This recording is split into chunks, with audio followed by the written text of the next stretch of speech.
Good morning, friends. This is Michelle from Little Farm in the Valley. It is a beautiful spring morning. The sun is out, the birds are singing. It's going to be a beautiful day. Today I'd like to take you along and show you what a typical day looks like for me with two little boys at home.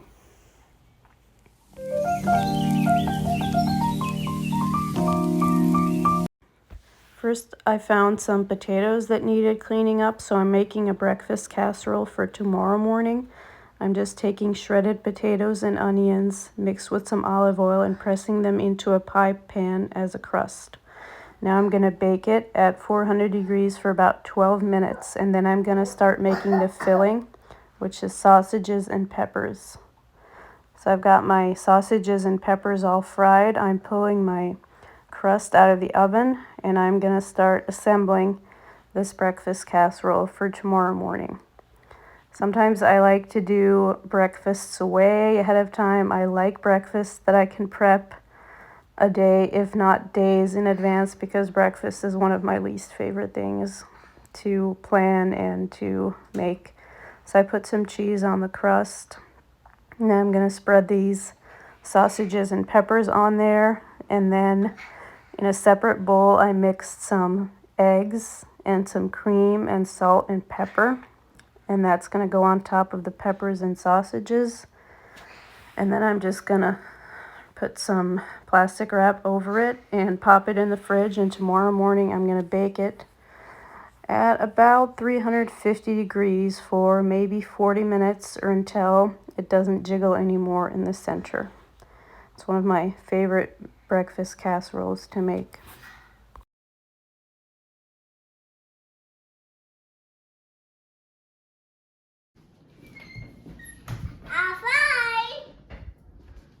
Let me see. You can try it, try it. Nice help.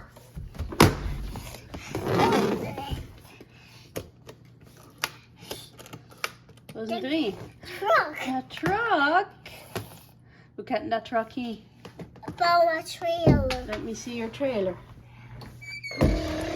Wow.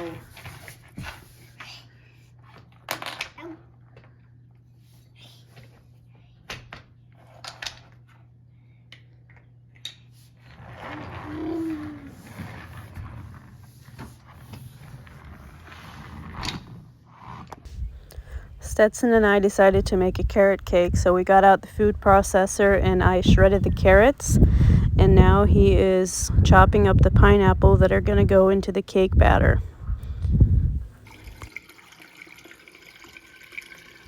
Don't drop it. Don't drop it, Mom.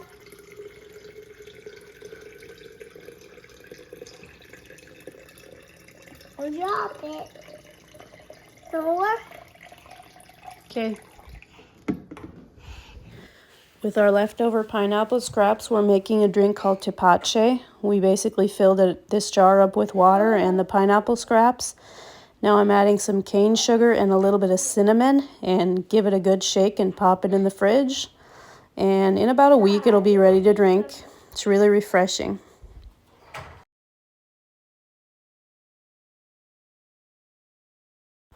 My recipe is asking me to sift the dry ingredients, the flour, the sugar, the baking powder, and baking soda. So I'm sifting it into my mixer bowl, and then I'm going to add my shredded carrots and eggs and vanilla and the pineapple.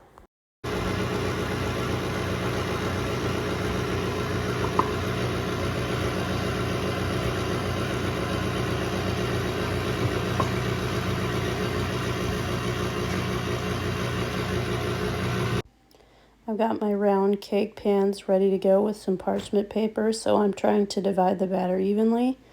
I'm going to bake this at 350 degrees for about 35 minutes, and then we'll check the cake to see if it's ready.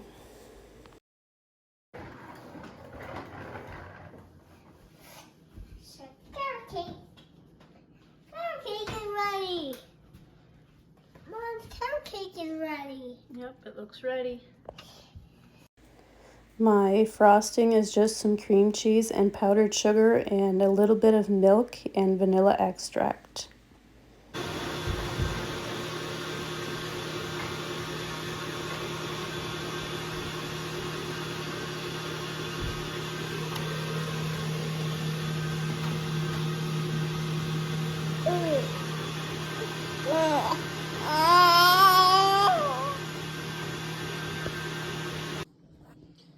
Was wissen how? Something. You want to go get it? Yep. Okay. Me too can get it. Okay, you got your little helper? Yeah. Okay. Soup is? How is it? What is it? What's the soup? Oh, this.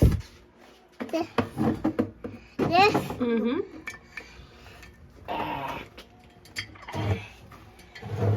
Soup. Oh.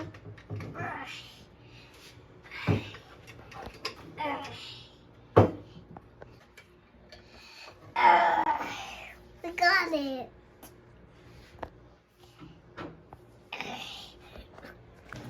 Being in the basement reminds me I've got tons of laundry to do tomorrow morning.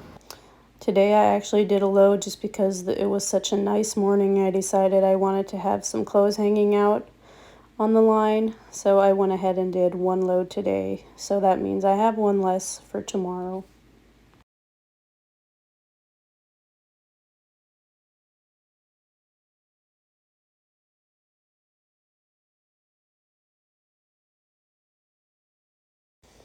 Stetson doesn't nap every day, but when he does, I feel like it's a huge accomplishment. After he fell asleep, I came outside to let the chickens out of their coop.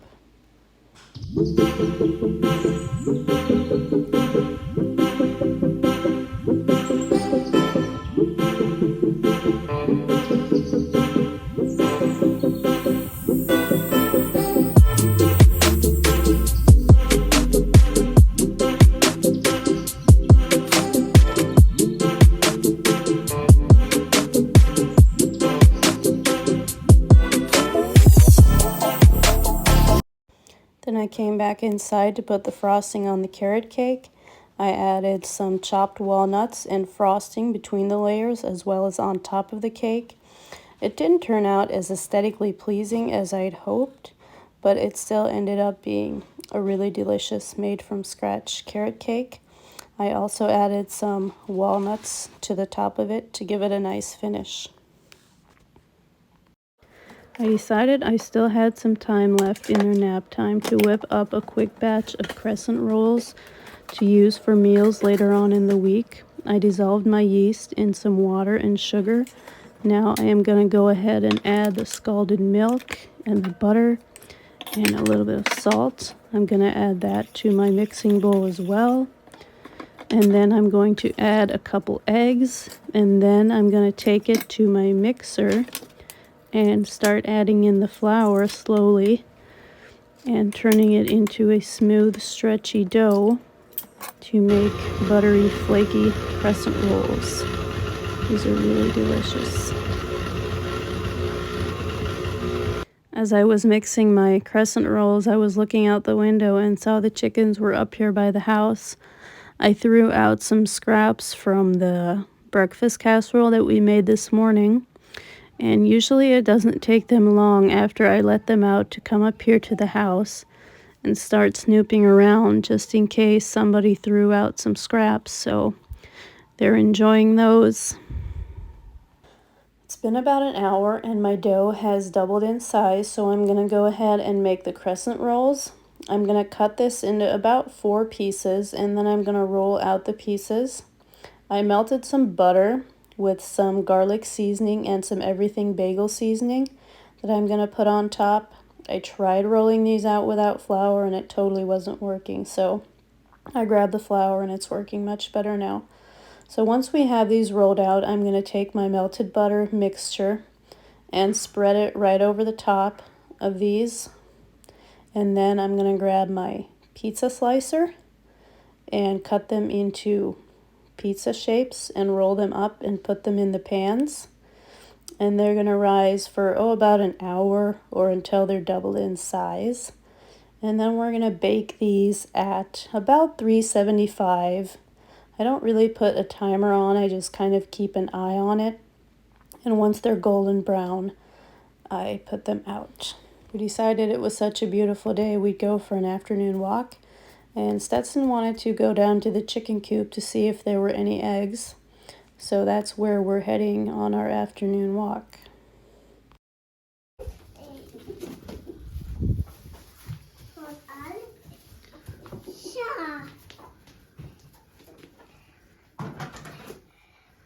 Wow. We got the white. How many? 2. 2. 1. That was feature. 2. 6. 1, 2, 3, 4, 5, 6. You're right. Horace is down here with the new group of chickens who still haven't left the coop. Maybe someday he'll convince them to venture outside. We have right. You got 6 eggs today. Yep.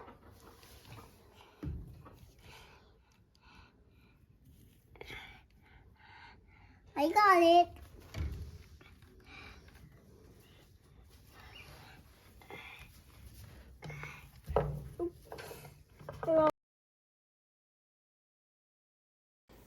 A chore that I just have to set aside time for every day or things get completely unmanageable is the vacuuming of the rugs. It looks like our crescent rolls are about ready to bake. I'm just gonna grab the ones that look the biggest because I don't like baking things on the bottom rack of my oven, especially things like buns and bread. So I'm gonna use just the center rack and bake them one at a time.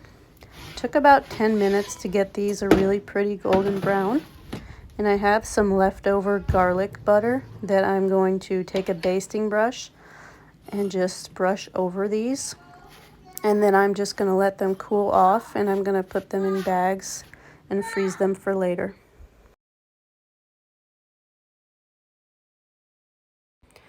I decided to go ahead and bring the pants in, even though it's still a little bit earlier than I normally would, but we have to go to some church activities and supper this evening, so I'm gonna bring those in before we leave, just so that I don't have to deal with it when we get back later.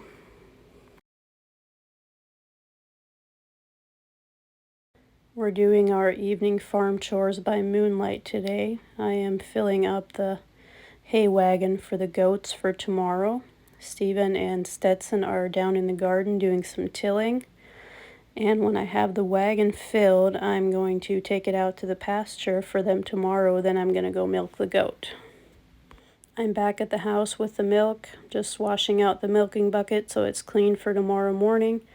And over there, I am straining my milk. The last thing that I'm doing today is I'm going to make a loaf of sourdough bread for tomorrow. I'm just going to mix it and have it rise overnight, and then it'll be ready to bake in the morning. I don't normally use a kitchen scale for this. Normally I like to do things in cups and tablespoons, but I've got this new book that's teaching me how to do everything in grams on a scale, and I've done this once before, and the loaf really turned out nice. This is a loaf that's totally made out of whole wheat flour, which can be really tricky, but the techniques in this book make it super simple. The last thing I'm going to do is feed my starter and put it back in the fridge so that next time I'm ready to bake bread or anything sourdough, I'll just have to pull it out and probably just give it one feed, and it should be ready to use again for next time. I dropped my sourdough starter like directly onto the floor, and it just shot all the way up to the ceiling. Just what I want to be dealing with at this time of the night. Well, now that I've got that mess cleaned up, remind me never to drop my sourdough starter again. Word of advice, if you ever do drop your sourdough starter, clean it up as soon as you possibly can, because once it dries and hardens, it's going to be twice as hard to clean up. Luckily, I was able to clean it up right away and it wasn't too difficult. So I think I'm about done for the day. I've got all that laundry waiting for me tomorrow. I may or may not throw in a load tonight yet. I'll see how I feel. Anyway, thank you guys for watching. If you enjoyed this video, don't forget to like, share, and subscribe for more videos. Talk to you soon.